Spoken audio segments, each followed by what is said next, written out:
Society cares for the individual only so far as he is so profitable. समाज आपकी तब तक परवाह करता है जब तक आप उनके लिए फायदेमंद है। मेरी बात से शायद लगभग सभी के सभी सहमत होंगे। हाँ, लगभग सभी, क्योंकि आप में से सभी लोगों ने इस समाज की क्रूरता को देखा है। मगर क्या हो अगर मैं एक शब्द को बदल दूं, सोसाइटी को निकालकर फैमिली को रख दूं, तो वाक्य कुछ इस प्रकार बनेगा।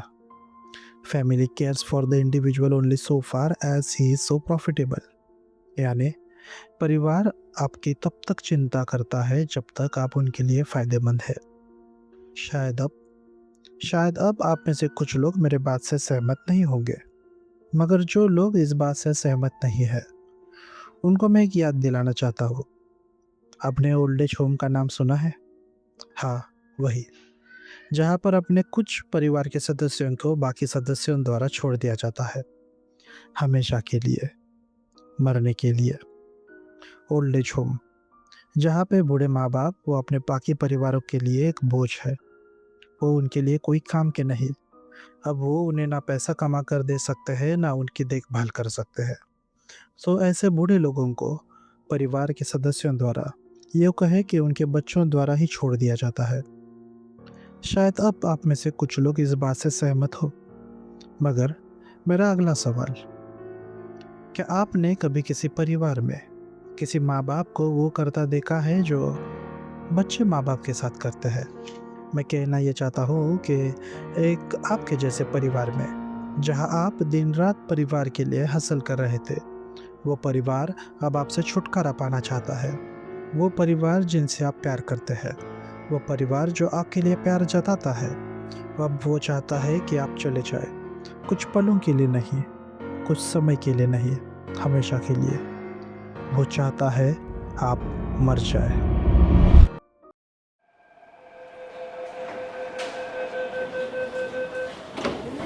Welcome to Mumbai Metro. आज हम सब, आप, मैं और वो, हम सभी एक ही चीज़ कर रहे हैं। रोज़ सुबह का उठना, तैयारी करना और ऑफिस जाना। हर रोज़ की लोकल ट्रेन की वो भीड़, बाहर का खाना और ऑफिस के वो लोग जो सामने से तो हंसकर बात करते हैं मगर पीठ पीछे हमारी बुराइयां करते हैं। ऑफिस पॉलिटिक्स करते हैं। बॉस जिसमें क्रूरता के सिवाय कुछ भी नहीं, जिसमें इंसानियत से बढ़कर खुद का स्वार्थ है। उसकी गालियां हम सुनते हैं। छुट्टी के लिए हम उसे एप्लीकेशन देते हैं जो कभी अप्रूव नहीं होती। फिर से वही लोकल ट्रेन का सफ़र और घर आते आते शाम ढल जाती है। वह परिवार जिसके लिए हमने ये सब किया था, हम उसको समय तक नहीं दे पाते, मगर फिर भी हम खुश हैं। क्यों? क्योंकि ये सब हमने परिवार के लिए तो किया था। इस नौकरी को पाने के लिए तो हमने पढ़ाई की थी, और याद है जब पहली बार हमें ये नौकरी मिली थी तो हम कितने खुश थे, हमारे परिवार वाले भी कितने खुश थे। उस दिन से लेकर आज तक हम वही करते आ रहे हैं और अगले 40 सालों तक वही करते रहेंगे, क्योंकि ये सब हमने हमारे परिवार के लिए तो किया था। मगर ये आखिरकार परिवार क्या है? आपके लिए, मेरे लिए ये परिवार क्या चीज़ है? परिवार, फैमिली, माँ बाप, ये वो लोग हैं जिन्हें हमने नहीं चुना। ये वो लोग हैं जो हमारी दुनिया है। कहने के लिए ये दुनिया बहुत बड़ी है, मगर इस दुनिया में हमारी खुद की एक छोटी सी दुनिया है। तभी तो हम अपना सब कुछ, और सब कुछ यानी सब कुछ, इनके लिए सेक्रीफाइस करने के लिए तैयार है। ये वो पापा है जिन्होंने हमें साइकिल चलाना सिखाया था। ये वो पापा है जिन्होंने खुद के सपने कुचलकर हमारे सपनों के लिए पैसे जुटाए। उन्होंने वो सपना देखा जिसमें जो जिंदगी वो जी नहीं पाए, शायद हम जी पाएंगे। छोटी बहन, वो छोटी बहन जिसने हमारी गलतियां हमारे पापा से छिपाई, जिसने हमारे सीक्रेट्स को सीक्रेट्स रखने के लिए हमें ब्लैकमेल किया, और वो छोटी बहन जिसके लिए हम खुद पापा बनने के लिए तैयार हैं, उसके सपने पूरे करने के लिए। और माँ, उसके बारे में तो क्या कहो, आप सब जानते हैं। हम अपने परिवार से बहुत प्यार करते हैं और उनके लिए खुशियाँ लाना हमारी खुद की जिम्मेदारी समझते हैं। ऐसे हंसते खेलते परिवार में क्या आपने कभी सोचा है कि आपका शायद परिवार चाहेगा किसी दिन कि आप चले जाए? वो आपसे छुटकारा पाना चाहता है, कुछ पलों के लिए नहीं, कुछ समय के लिए नहीं, कुछ दिनों के लिए नहीं, कुछ सालों के लिए नहीं, हमेशा के लिए। वो आपको मार नहीं सकता, मगर वो चाहता है कि आप मर जाए। वो चाहता है कि किसी तरह से आप मर जाए।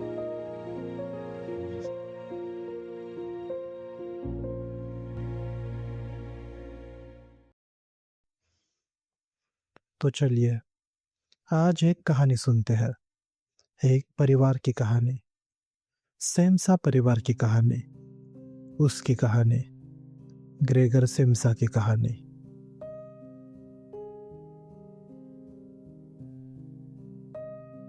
ग्रेगर की दिन एक जैसे थे।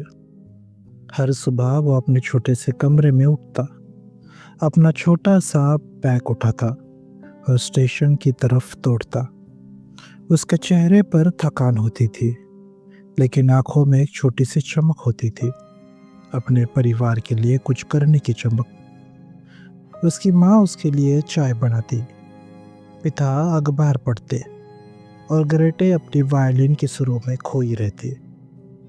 ग्रेगर के लिए ये सब एक वजह थी, जीने की, मेहनत करने की वजह। लेकिन क्या उसने कभी अपने आप से पूछा, मैं कौन हूँ, मैं क्यों जी रहा हूँ?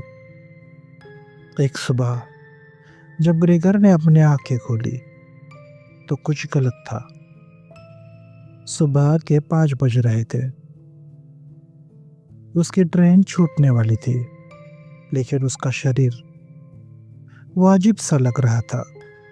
उसने अपने हाथों को देखा, लेकिन हाथ कहाँ थे? सिर्फ छोटे पतले काले पाँव जो किसी विशाल कीड़े की तरह हिल रहे थे। उसने चिल्ला कर देखा, लेकिन उसकी आवाज एक इंसान की नहीं, एक कीड़े की सिसकी थी। ग्रेगर सिम्सा अब एक घिनौना भयानक कीड़ा बन चुका था। ग्रेगर का दिल जोर जोर से धड़क रहा था। ये क्या हो गया? कैसे हुआ? क्यों हुआ?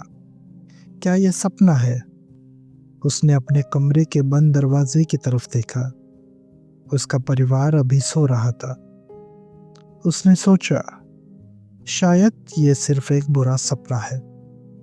लेकिन जब उसने अपने नए शरीर को बेड से उठाने की कोशिश की, तो उसका भारी कठोर कंकाल जमीन पर गिर गया।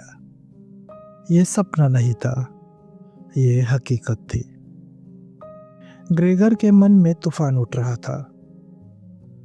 मैं कौन हूँ? क्या मैं अब भी ग्रेगर हूँ, या अब मैं सिर्फ ये एक कीड़ा हूँ? उसने अपने परिवार के बारे में सोचा।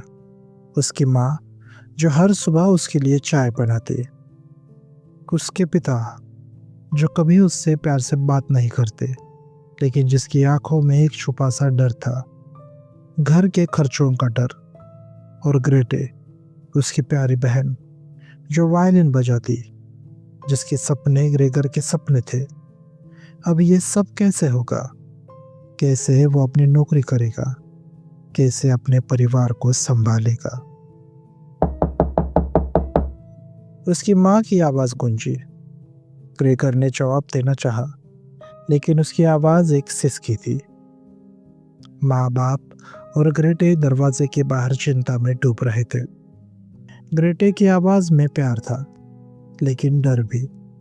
तभी उसका ऑफिस का एक अफसर घर आ पहुंचा। ग्रेगर सिम्सा, तुम कहाँ हो? तुम्हें आज ऑफिस क्यों नहीं आना? तुम्हारे वजह से मेरी नौकरी खतरे में है। ग्रेगर ने अपने आप को संभाला। उसने अपने कीड़े के शरीर के साथ दरवाजा खोलने की कोशिश की। हर कदम एक नई जंग थी। उसका शरीर बेबस था, लेकिन उसने हिम्मत नहीं हारी। तब उसने अपने कठोर जबड़े से दरवाजे के हैंडल को घुमाने की कोशिश शुरू की। वो करता रहा, वो करता रहा, और फिर दरवाजा खुल गया। और जब वो बाहर आया, तो सामने का नज़ारा देखकर सबका चेहरा सफ़ेद पड़ गया। उसकी माँ चिल्लाई और बेहोश हो गई। उसके बाप ने गुस्से में उसे दूर भगाया। अफसर डर के मारे घर से निकल गया, चिल्लाता हुआ, ये क्या है? ये कोई इंसान नहीं है। ग्रेगर के लिए एक नई दुनिया थी, एक दुनिया जहां वो अपने घर में ही अजनबी था। उसने अपने परिवार के चेहरों में प्यार ढूंढा, लेकिन वहां सिर्फ डर और घृणा दिखी। उसकी माँ रो रही थी।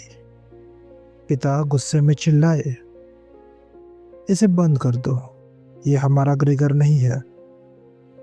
ग्रेटे, जो कभी उसके सबसे करीब थी, अब उससे दूर खड़ी थी। उसकी आंखों में आंसू और डर। ग्रेगर के दिल में एक चुभन सी उठी। क्या मैं सच में इतना घिनौना हो गया हूँ? ग्रेगर का जीवन अब एक अंधेरा कमरा बन गया। उसका परिवार उससे दूर होता चला गया। पहले उन्हें लगा शायद ये कोई बीमारी है, शायद ग्रेगर वापस इंसान बन जाएगा। लेकिन दिन बीते और उम्मीद टूटने लगी। ग्रेगर अपने कमरे में बंद रहने लगा। उसकी बहन ग्रेटे अब उसके लिए खाना लाती, लेकिन उसकी आंखों में प्यार की जगह डर और नफरत झलकने लगी। ग्रेटे अपने भाई के कमरे के बाहर खड़ी थी। उसके हाथों में एक बर्तन था जिसमें दूध और ब्रेड के कुछ टुकड़े थे। उसने डरते हुए दरवाजा खोला, फिर तुरंत बंद कर लिया। फिर कुछ निश्चय करने के बाद उसने फिर से दरवाजा खोला। वो कमरे के अंदर आई। उसने बर्तन कमरे के बीच में रखा और तुरंत वहां से चली गई, दरवाजा जोर से पटकते हुए। मगर ग्रेगर को अब दूध पसंद नहीं था, जो कि पहले उसका सबसे पसंदीदा था। अब उसे बासी खाना पसंद आने लगा था। ग्रेटे अब उसके लिए बासी खाना लाती थी, साथ में पानी का बर्तन रखती थी और चली जाती। ग्रेगर बासी खाना बड़े चाव से खाता। उसे वो पसंद आने लगा था। परिवार में ग्रेटे ही थी जो ग्रेगर के लिए कुछ ना कुछ कर रही थी। वो उसे समझने की कोशिश कर रही थी। वो उसे खाना खिला रही थी। घर की हालत खस्ता थी। घर की आमदनी बंद हो चुकी थी। ग्रेगर अकेला था जो पैसे कमाता था। पिताजी रिटायर्ड थे। उसकी माँ अस्थमा की पेशेंट थी और ग्रेटे तो टीनेजर थी। परिवार के ऊपर बहुत सारा कर्जा था। ग्रेगर ने काफी सालों से काम कर उसे थोड़ा थोड़ा कम किया था, मगर वो खत्म नहीं हुआ था। ग्रेगर द्वारा दिए गए घर के खर्चों के पैसों से कुछ पैसे बचाए हुए थे। ग्रेगर का परिवार अब उसी से गुजारा कर रहा था, मगर जल्द ही यह पैसा भी खत्म होने वाला था। सभी को इस बात का अंदेशा था। मिस्टर सेम्सा, यानी ग्रेगर के पिता, उन्होंने एक बैंक में डोरमैन का जॉब ढूंढा। वो अब अपने वर्दी में रहते, शाम को घर आते, अपने वर्दी में खाना खाते और वर्दी में ही अपनी कुर्सी पर सो जाते। ग्रेगर की माँ भी घर से कुछ काम करने लगी थी, जैसे सिलाई का, खाना बनाने का। और ग्रेगर की बहन ग्रेटे, जो कि टीनेजर थी, उसने भी एक शॉप में असिस्टेंट का काम संभाला। सभी लोग अब व्यस्त हो चुके थे, यहाँ तक कि ग्रेटे भी अब व्यस्त हो गई थी, जो इकलौती थी जो ग्रेगर की तरफ ध्यान देती थी। एक शाम जब मिस्टर सेम्सा घर पर आए, अपने सामने का नज़ारा देखकर वो डर गए। हॉल में मिसेस सेम्सा बेहोश पड़ी थी। किचन में ग्रेटे थी और उसके पीछे खड़ा एक भयानक कीड़ा, यानी ग्रेगर। मिस्टर सेम्सा समझ गए कुछ तो गलत हुआ है। उन्होंने ग्रेगर को पूरी तरह से दानव समझ लिया।